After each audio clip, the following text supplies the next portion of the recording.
warahmatullahi wabarakatuh. Halo sahabat RTV, bersama saya Tri Putri Handayani. Saya akan mengajak teman-teman semua untuk ngabuburit nih bareng aku di Korea Selatan. Dan kali ini saya tidak akan mengajak teman-teman ke kota Seoul. Instead, saya akan mengajak teman-teman sekalian untuk ke kota Jeonju. Kota ini terkenal dengan kekayaan warisan budayanya dan merupakan paduan harmonis antara masa lalu dan kehidupan modern. Jeonju juga dikenal sebagai tempat kelahiran dinasti Joseon yang memerintah Korea dari abad ke-14 hingga awal abad ke-20. Sahabat RTV, sekarang saya berada di kawasan Jeonju Hanok Village. Jeonju Hanok Village ini sendiri merupakan salah satu kawasan atau destinasi wisata yang sangat populer di Korea Selatan. Jadi nanti mungkin kalau teman-teman berkunjung ke sini, ke Korea Selatan, jangan lupa main ke kota Jeonju, di mana kawasan Jeonju Hanok Village ini pun gratis. Jadi tidak ada entrance fee atau biaya masuk untuk ke daerah Jeonju Hanok Village ini. Pada tahun 2010, Jeonju Hanok Village diakui sebagai City of Gastronomy oleh UNESCO karena kekayaan kuliner tradisionalnya. Selain itu, Jeonju Hanok Village juga terkenal sebagai tempat yang ideal untuk berjalan-jalan menggunakan hanbok, yakni pakaian tradisional khas Korea. Penyewaan hanbok ini sendiri juga cukup bervariasi, mulai dari 15.000 won per jamnya sampai 30.000 won, tergantung dari jenis atau model hanbok yang dikenakan. Wah, nggak kerasa udah hampir sejam nih saya menyewa hanbok ini. Jadi saatnya saya harus berganti ke pakaian saya semula. Nah teman-teman, sekarang saya sudah berganti pakaian ke pakaian saya yang semula. Dan sekarang waktunya untuk berbuka puasa. Yeay! Dan kita akan menuju ke tempat saya atau ke restoran tempat saya akan berbuka puasa. Jadi bagi teman-teman yang penasaran nih, saya bakal berbuka puasa dengan apa, dengan menu apa, makanan seperti apa. Yuk simak sampai habis ngabuburit di Jelajah Ramadan RTV. Kali ini pilihan saya untuk berbuka puasa jatuh kepada restoran Uzbekistan yang ada di kota Jeonju, Korea Selatan. Restoran ini sendiri tentunya 100% halal dan muslim friendly. Hidangan yang saya pesan kali ini adalah pilaf dan juga obinon. Pilaf sendiri merupakan hidangan nasi yang menggunakan beras khusus yang disebut devzira. Di sini saya juga memesan obinan yang merupakan roti tradisional Uzbekistan, yang mana roti ini umumnya dipanggang dalam oven tanah liat atau tandor. Sahabat RTV, karena saya sudah berbuka puasa, maka sekian juga rangkaian edisi Korea Selatan bersama saya kali ini. Saya berharap dengan tayangan kali ini teman-teman juga bisa merasakan suasana ataupun vibes berpuasa ataupun ngabuburit di Korea Selatan. Saya, Tri Putri Handayani, RTV dari Jeonju, Korea Selatan. Terima kasih. Wassalamualaikum warahmatullahi wabarakatuh.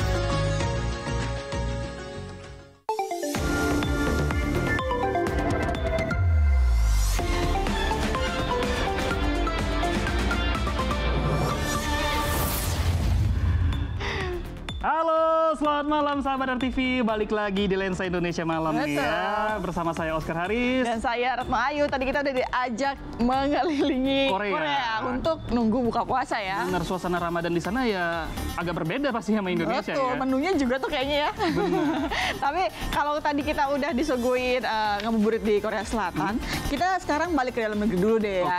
Ke Sleman, Oscar. Oh, di Jogja kan? Betul. Wah, di sana tuh banyak kuliner yang enak-enak di sana tuh, No. Nah, ini pas banget nih, saya juga punya rekomendasi untuk Oscar dan juga sahabat RTV kalau ngomongin kuliner di Yogyakarta ini dengan menu sehat berempah yang cocok banget kalau kita konsumsi di bulan Ramadan kayak gini. Ini ya, wah, kita lihat langsung yuk.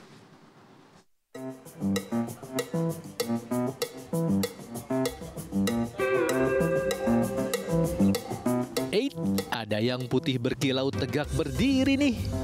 Siapa yang nggak ngiler coba ngelihatnya? Yap, ini dia, tulang sumsum dan iga sapi dalam kuah sop rempah. Nah, kuliner satu ini bisa kamu temuin di sebuah warung makan di kawasan Kapanewon Moyudan, Kabupaten Sleman, Daerah Istimewa Yogyakarta. Ditambah irisan sayuran seperti kentang, wortel, dan kacang merah. Cocok banget sih ini buat menu selama Ramadan. Buat sahur bisa, buat berbuka apalagi. Enak banget Mas, jadi cocok banget buat buka puasa, apalagi supnya itu dihidangkan dengan kuah yang panas, terus kaldunya juga berasa banget walaupun dia tanpa micin. Terlebih pada saat-saat di bulan Ramadan ini itu sangat bermanfaat bagi yang menjalankan ibadah puasa ya. Jadi bisa memulihkan tenaga panas-panas ya dengan dahar dengan makan sop rempah. Nah, soal harga nggak perlu khawatir sahabat, masih terjangkau kok. Cuma sekitar Rp20.000 sampai Rp35.000 aja seporsinya. Nggak sampai nguras dompet kan? Dari Sleman, Yogyakarta, Singgi Aji, RTV. Bikin ngiler malam-malam ya. Untung bukan siang-siang ya. Tapi kayaknya itu bisa menggoda. Nggak sehat juga menggoda sih, puasa. tapi sekali-sekali boleh lah ya. Oh iya, karena tapi kan dari kuahnya kan banyak bumbu dari Rempahnya itu ya. menyehatkan. Balance jadinya. Bisa-bisa. Nah, ini dari bahas makanan kita beralih ke masalah konstruksi ini yang kayaknya kurang sehat untuk konstruksi. Yang mana nih? Ini di Jalan Otista di Bogor, di mana ternyata jembatan di Jalan Otista itu bolong karena ternyata bukan dari semen. Waduh, itu harusnya bahaya nggak sih? Itu kan yang Oscar padahal tuh Bahaya lah. anggarannya udah gede banget loh. Lebih dari 100 miliar rupiah kan? Nah, itu dia. Kita lihat aja langsung yuk.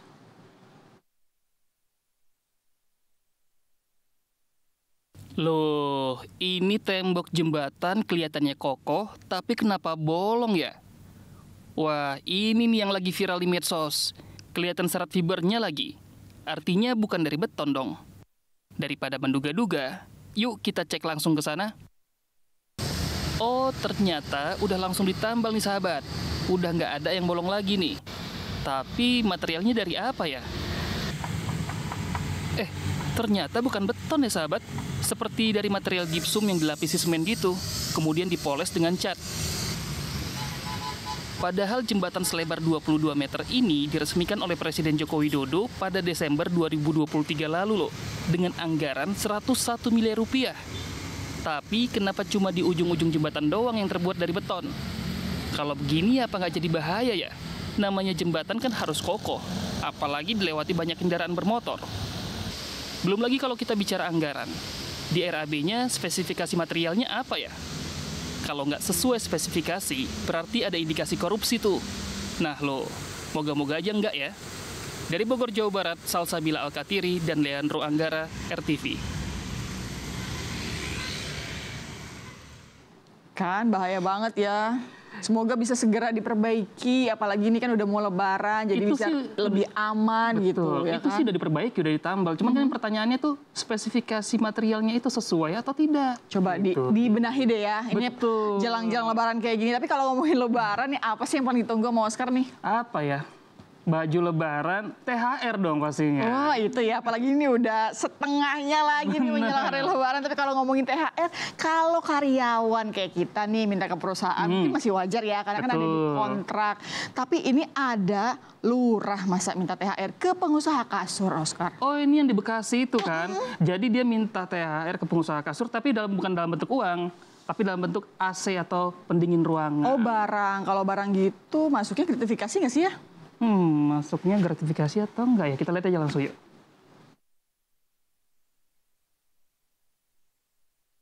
Apa-apaan nih? Kelurahan minta bantuan pendingin ruangan. Gak salah nih. Tapi gak mungkin bercanda juga sih. Soalnya proposalnya serius banget loh. Nih, jelas banget kan?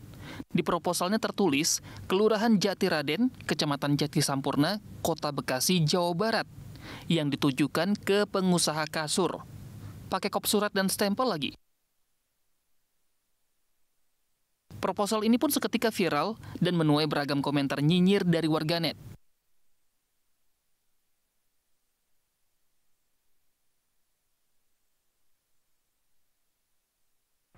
Wali Kota Bekasi pun langsung bereaksi dan akan memberikan sanksi kepada Lurah Jatiraden. Nah loh, Wali Kota juga mengatakan pemberian dari pihak ketiga harus dapat diaudit dan dipertanggungjawabkan. tentu ada mekanisme ya terkait dengan bentuk pemberian yang dilakukan oleh pihak ketiga, tentu harus dapat diaudit, dapat dipertanggungjawabkan, dan dipergunakan bukan untuk kepentingan pemerintah daerah, tetapi dipergunakan kepentingannya untuk warga masyarakat kembali. Aduh, nggak habis pikir dah. Kok bisa-bisanya lembaga pemerintahan minta bantuan AC ke pengusaha? Emang nggak ada anggarannya, Pak? Atau jangan-jangan memang udah jadi kebiasaan? Dari Kota Bekasi, Jawa Barat, Andika Fadil Utomo, RTV. Nah, itu katanya akan segera dipanggil dan diberi sanksi. Wah, semoga ya. Coba deh kita lihat nanti kelanjutannya. Semoga kapok lah ya. Oke, nah kemarin selain lurah yang tadi itu malak pengusaha, ini ada juga yang lagi rame juga kemarin. Apa tuh? Yaitu panitia kerja atau Panja DPR yang rapat di hotel mewah diterobos oleh aktivis. Ah iya tuh kemarin rame banget. Lagi ngapain ya mereka tuh harus rapat di hotel mewah kayak gitu? Gimana nggak? Ya mungkin istilahnya digeruduk lah ya sama aktivis itu, gimana nggak begitu. Nah ini mereka ini lagi bahas revisi Undang-Undang TNI. 3 aktivis ini minta supaya bahasan itu dihentikan karena khawatir dui fungsi ABRI era Orde Baru yang dulu udah ditiadakan kembali balik lagi gitu. Oh iya kayak dulu itu kan, tapi kan katanya sih ini bukan untuk melahirkan dui fungsi ABRI itu, katanya hanya untuk mengganti baju ataupun seragam. Benarkah? Kita lihat ya. Kami menuntut agar proses pembahasan revisi Undang-Undang TNI dihentikan. 3 orang dari koalisi masyarakat sipil sektor pertahanan keamanan menerobos masuk ke salah satu ruangan di sebuah hotel mewah di Jalan Asia Afrika, Jakarta yang sedang dipakai panitia kerja atau Panja DPR untuk melakukan rapat revisi Undang-Undang TNI Sabtu lalu. Dan aksi ini diwarnai ketegangan antara 3 aktivis itu dengan petugas Panja DPR. Dan aksi ini pun mendapatkan komentar kontroversial dari sang staf khusus Menteri Pertahanan Bidang Komunikasi, Deddy Corbuzier. Seperti yang teman-teman tahu, sebagai Kementerian Pertahanan kami akan selalu menghargai, menghormati, dan mempertimbangkan segala macam bentuk kritik dan masukan dari manapun. Namun yang terjadi kemarin bukanlah sebuah bentuk kritik atau masukan yang membangun, tapi merupakan tindakan ilegal dan melanggar hukum. Alhasil, rapat Panja DPR yang membahas revisi Undang-Undang TNI terus berlanjut. Namun, anggota Komisi 1 DPR soal kisru RUU TNI ini, Tubagus Hasanuddin, menegaskan RUU TNI tidak menghidupkan kembali dui fungsi ABRI. Tidak ada perluasan kewenangan. Tidak ada perluasan penempatan prajurit, ya. Semuanya berdasarkan undang-undang. Dulu anggota parlemen itu ditunjuk oleh Panglima TNI. 100 orang untuk jadi anggota DPR ditunjuk. Lalu bergabung di sana di DPR dalam koalisi ABG, ABRI, Birokrat, dan Golkar. Seperti diketahui, dui fungsi ABRI yang hidup di era 70 hingga 90-an memiliki definisi di mana ABRI memiliki fungsi sebagai alat keamanan negara sekaligus pemegang kekuasaan dan pengatur negara. Tapi dalam penerapannya pada tahun 1970, perwira aktif TNI atas perintah Panglima TNI bisa mengisi posisi sebagai anggota legislatif. Dan pada 1990, peranan ABRI meluas di sektor pemerintahan daerah, mulai provinsi hingga kabupaten kota.